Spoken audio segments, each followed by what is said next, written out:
అందరికీ హాయ్ అండి. ఇప్పుడైతే ఒక హ్యాండ్ డిజైన్ చూద్దామండి. ముందుగా నేను ఈ విధంగా 13 ఇంచులు ఉండేలాగా తీసుకున్నాను. చూడండి 2 దిక్కుల 13, 13 ఇంచులు తీసుకున్న తర్వాత కార్నర్‌కి 3.5 ఇంచులకు మార్కింగ్ అయితే చేసుకోండి. 2 సైడ్స్ చేయండి. ఇటు 3.5 ఇంచులు. ఇప్పుడు ఇక్కడ కూడా ఈ కార్నర్ నుంచి 3.5 ఇంచులకు మార్కింగ్ చేసుకోండి. చూసారా? ఈ విధంగా మార్క్ చేసుకోండి. ఇలా మార్క్ చేసుకున్న తర్వాత చూడండి కిందన ఇంకొక క్లాత్ ఉంటుంది కదా! దానికి కూడా 3.5 ఇంచులకు మార్కింగ్ వచ్చేలాగా చూసుకొని, ఈ విధంగా మార్క్ చేసేసుకొని, దాని తర్వాత మిడిల్‌లో ఒక లైన్ డ్రా చేసుకోండి. ఎందుకంటే మనం దాని పైన నుంచి ప్రిల్ పెట్టుకుంటూ పోతే నీట్‌గా వచ్చేస్తుంది. చూడండి ఇలా మిడిల్‌లోకి ఒక లైన్ డ్రా చేసేసుకోండి. ఇప్పుడు ఒక పీస్ పక్కన పెట్టేసుకోండి. ఇప్పుడు ఇంకొక దాని నుంచి మనం మిడిల్‌లో లైన్ డ్రా చేసుకున్న దగ్గర నుంచి ఈ విధంగా స్ట్రెయిట్‌గా స్టిచ్ వేసుకుంటూ వెళ్ళిపోండి. ఆ 3½ ఇంచెస్ మార్కింగ్స్ కనిపిస్తున్నాయి కదా! అక్కడ ఒక ప్రిల్ వచ్చేలాగా చూసుకోండి. మళ్ళీ దాని కిందనే ఇంకొక ప్రిల్ అండి. ఇలా వచ్చేసి నేనైతే 5 అయితే పెడుతున్నాను చూడండి. మీరు కావాలంటే ఇంకొక ప్రిల్ ఎక్కువ కూడా పెట్టుకోవచ్చండి. సరిపోతుంది. హ్యాండ్ డిజైన్ సూపర్‌గా ఉంటుంది. 5 ప్రిల్స్ తోటి కూడా కావాలి అంటే ఇంకొకటి యాడ్ చేసుకున్నా పర్లేదు. నీట్‌గానే ఉంటుంది.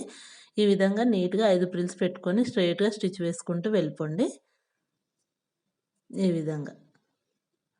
ఇలా వేసుకున్న తర్వాత మనం ఏదైతే ప్రిల్స్ పెట్టుకున్నామో అన్నిటిని ఈ విధంగా సెట్ చేసుకొని ఒక స్ట్రెయిట్ కుట్టయితే పెట్టుకోండి. కొంచెం పెద్ద కుట్టయితే పెట్టుకోండి.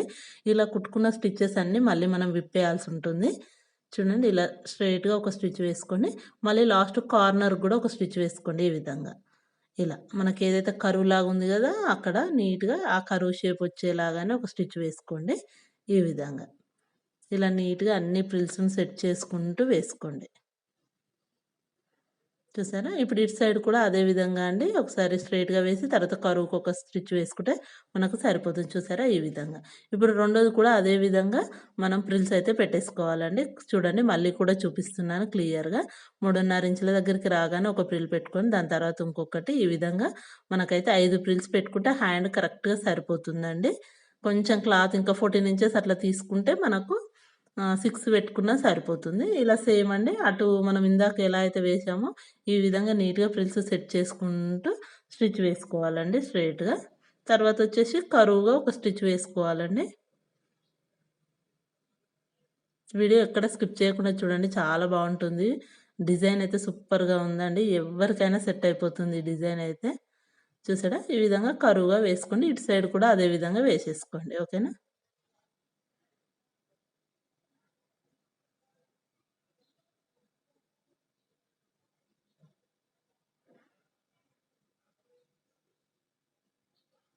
కరువు కూడా ఒక స్టిచ్ వేసేసుకోండి. ఇప్పుడు వేసుకున్న తర్వాత ఈ కరువు దగ్గర ఒకటి కట్ చేసుకోండి. చూసారా? కార్నర్ నుంచి కట్ చేశాను. ఇప్పుడు ఇంకొక హ్యాండ్‌ది గూడా ఉంటుంది గదా! ఇప్పుడు మనం ఏదైతే కట్ చేసుకున్నామో దాని పైన ఒక ప్రిల్ సెట్ చేసేసుకోండి. సెట్ చేసేసుకొని అటున్న కార్నర్ పీస్‌ని కూడా కట్ చేయండి ఈ విధంగా. ఇలా. కట్ చేసుకున్న తర్వాత స్ట్రెయిట్‌గా ఒక స్టిచ్ వేసుకోండి. డబుల్ స్టిచ్ వేసేసుకోండి. నీట్‌గా ప్రిల్స్ అనేటివి సమానంగా ఉండేలాగా చూసుకొని స్టిచ్ వేసేసుకోండి. ఇలా సెట్ చేసేసుకొని క్లాత్‌ను. చూడండి ఇలా డబుల్ స్టిచ్ అయితే వేసేసుకోండి. డబుల్ స్టిచ్ వేసుకున్న తర్వాత ఇలా ఓపెన్ చేసేసి మిడిల్‌లో ఉన్న క్లాత్‌ని ఈ విధంగా రబ్ చేయండి. ఐరన్ బాక్స్ ఉంటే ఒకసారి ఐరన్ చేసుకుంటే మనకు నీట్‌గా ఫినిషింగ్ ఉంటుందండి. ఓకేనా? ఇలా ఓపెన్ చేసుకుంటే మనకి ఈ విధంగా వచ్చేస్తుందండి. చూసారా? ఇలా. ఈ విధంగా హ్యాండ్ అయితే రెడీ అయితుంది. మీరు ఏదైతే హ్యాండ్ సైజ్ ఉంటుందో దాన్ని తీసుకొని దాని పైనుంచి పెట్టి ఉల్టాయించుకున్నా సరే, లేదు బ్యాక్ సైడ్ పెట్టుకొని మీరు పైపింగ్ వేసుకున్నా సరే, లేదు మనకు లేసు, గోటు వేసుకున్నా సరే అండి, ప్రిల్స్ పెట్టుకున్నా సరే, మనకి ఏ విధంగా కావాలంటే ఆ విధంగా పెట్టండి. నేనైతే ఇప్పుడు బ్యాక్ సైడ్ పెట్టేసి మొత్తం డబుల్ స్టిచ్ అయితే వేసుకుంటున్నానండి రివర్స్‌లోకి. చూడండి ఇలా. మొత్తం వేసేసుకోండి డబుల్ స్టిచ్. ఓకేనా? డబల్ స్టిచ్ వేసేసుకుంటే మనకేంటి అంటే డిజైన్ అనేది ఇప్పుడు ఇలా రెడీ అయిన తర్వాత కిందనొచ్చేసి మన చాయిస్ అండి. పైపింగ్ గాని, ఫ్రిల్స్ చెప్పాను గదా! పోట్లీ బటన్స్ అయినా సరే, ఏదైనా సరే అది మన ఇష్టం ఉన్నట్టుగా పెట్టుకోవచ్చండి.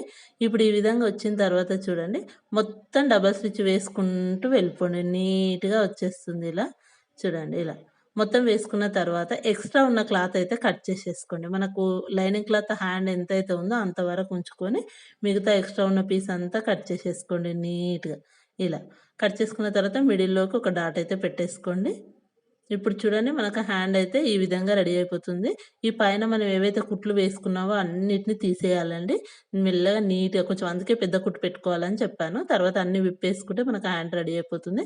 చూడండి నేను 1 ½ ఇంచ్ ఉండేలాగా స్క్వేర్ పీస్ అయితే తీసుకొని ఈ విధంగా స్టిచ్ వేస్తున్నాను చూడండి. నేను చిన్నగా గోటులాగా వేస్తున్నానండి. చూడండి ఇలా నీట్‌గా వేసేసుకొని కట్ చేసేసుకోండి. మళ్ళీ ఇప్పుడు మనకు మంచి సైడ్‌కి ఇలా క్లాత్ తీసుకొని ఫోల్డ్ చేసేసుకోండి. మీకిక్కడ మాత్రం మీ చాయిస్ అండి. నేనేసినట్టు అని ఏం లేదు. మీకెలా నచ్చితే అలా వేసుకోవచ్చు. ఇలా కూడా చాలా బావుందండి. చూసారా? ఇలా వేసేసుకున్న తర్వాత దాని పైనుంచి అయితే నేను లేస్ వేస్తున్నాను చూడండి ఇలా. లేస్ పైన ఒక స్టిచ్ వేసేసుకోండి రెడీగా. తర్వాత కుట్లు గూడా అన్నీ ఇప్పేసాను చూసారా? ఎంత నీట్‌గా వచ్చేసిందో హ్యాండ్ డిజైన్. ఇప్పుడు ఈ మిడిల్‌లో వచ్చేసి అయితే చిన్న పూసలైతే కుడుతున్నాను చూడండి. ఈ విధంగా. మనకు హ్యాండ్ పొడవు మొత్తం కావాలన్నా స్టిచ్ వేసుకోవచ్చండి. లేదు మనకు ఒక 4, 5 అయినా సరిపోతాయి అనుకున్నా సరిపోతుందండి. నీట్‌గా ఉంటుంది హ్యాండ్ డిజైన్ అయితే. వీడియో నచ్చితేనైతే ఒక లైక్ అయితే ఇవ్వండి. మీ లైక్ వల్ల నా వీడియో ఇంకొంతమందికి వెళ్తుందండి. చాలామంది వీడియో చూస్తున్నారు కానీ లైక్ ఇవ్వట్లేదు. ప్లీజ్ లైక్ ఇచ్చి సపోర్ట్ చేయండి. చూసారా? ఈ విధంగా హ్యాండ్ అయితే రెడీ అయిపోయింది. ఎంత బాగా వచ్చేసిందో అసలు. ఇక నార్మల్‌గా మనం లోతు తీసేసుకొని బ్లౌజ్‌కి అటాచ్ చేసుకోవడమేనండి. చూసారా? పర్ఫెక్ట్‌గా ఈ విధంగా వచ్చేసిందండి. ఎంత బాగా వచ్చేసిందో చూసేయండి. వీడియో నచ్చితే మాత్రం తప్పకుండా like, share and subscribe. Thank you. Thank you for watching.